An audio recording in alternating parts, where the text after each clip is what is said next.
నాగర్ కర్నూలు జిల్లా మున్సిపల్లో సర్వసభ్య సాధారణ సమావేశంలో రసాభాస చోటు చేసుకుంది. బిల్లుల విషయంలో అవకతవకలు జరిగాయని బీఆర్ఎస్ కౌన్సిలర్ ఆరోపించారు. దీంతో అధికార విపక్ష కౌన్సిలర్ల మధ్య మాటల యుద్ధం నెలకొంది. మేనేజర్ని బీఆర్ఎస్ కౌన్సిలర్ ఖాజా ఖాన్ నిలదీయడంతో ఈ గందరగోళం ఏర్పడింది.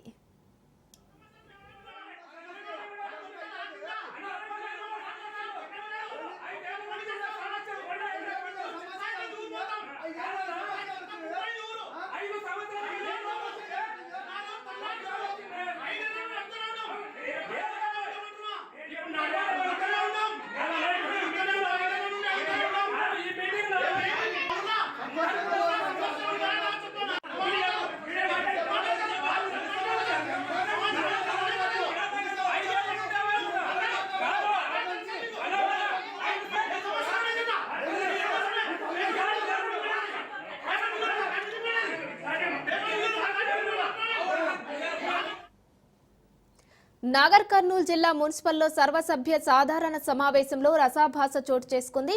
బిల్లుల విషయంలో అవకతవకలు జరిగాయని బీఆర్ఎస్ కౌన్సిలర్ ఆరోపించారు. దీంతో అధికార విపక్ష కౌన్సిలర్ల మధ్య మాటల యుద్ధం నెలకొంది. మేనేజర్ని బీఆర్ఎస్ కౌన్సిలర్ ఖాజా ఖాన్ నిలదీయడంతో ఈ గందరగోళం ఏర్పడింది. దీనిపై మరింత సమాచారం మా ప్రతినిధి సాగర్ ఫోన్ లైన్ లో అందిస్తారు. సాగర్, చెప్పండి, బీఆర్ఎస్ కౌన్సిలర్ కి అటు విపక్షాల కౌన్సిలర్ల మధ్య మాటల యుద్ధం కొనసాగింది. సో దీనిపై డీటెయిల్స్ ఏంటి?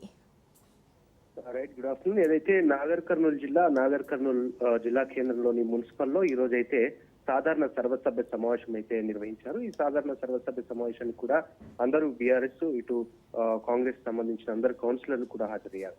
ఈ ఏదైతే సమావేశానికి సంబంధించి కూడా స్టార్టింగ్ లో కొద్దిగా రసభాస లేకుండా నడిచిన క్రమంలో తర్వాత బిల్లులకు సంబంధించి ఆయా కౌన్సిలర్లు అయితే కొద్దిగా రసభాస చేసినట్టుగా తెలుస్తుంది. బిల్లుల విషయంలో అవకతవకలు జరిగాయని చెప్పేసి ఒక్కసారిగా బీఆర్ఎస్ కౌన్సిలర్ అంతా రేసి ఈ బిల్లులకు సంబంధించి అంత సమాధానాలు చెప్పాలంటూ కూడా వాళ్ళు నినాదాలు చేసిన పరిస్థితి కనిపిస్తుంది. ఆ తర్వాత ఇటు అధికారంలో ఉన్న విపక్ష కౌన్సిలర్ కాంగ్రెస్ కౌన్సిలర్లు తర్వాత బీఆర్ఎస్ కౌన్సిలర్లకు సంబంధించి కూడా ఒక్కసారిగా మాటల యుద్ధం పెరగడంతో కూడా అక్కడ ఉన్న కొంతమంది జోక్యం చేసుకుని ఎవరిని వాళ్ళు బైఠాయించే పరిస్థితి చేశారు. దాని తర్వాత అక్కడే ఉన్న బీఆర్ఎస్ కౌన్సిలర్లంతా కూడా మేనేజర్ దగ్గరికి వెళ్ళి ఎక్కడికి వెళ్ళాయి ఈ సంబంధించిన అభివృద్ధికి సంబంధించిన నిధులంతా కూడా పక్కదారి పట్టాయంటూ కూడా ఖాజా ఖాన్ ను ప్రశ్నించిన పరిస్థితి కనిపిస్తుంది.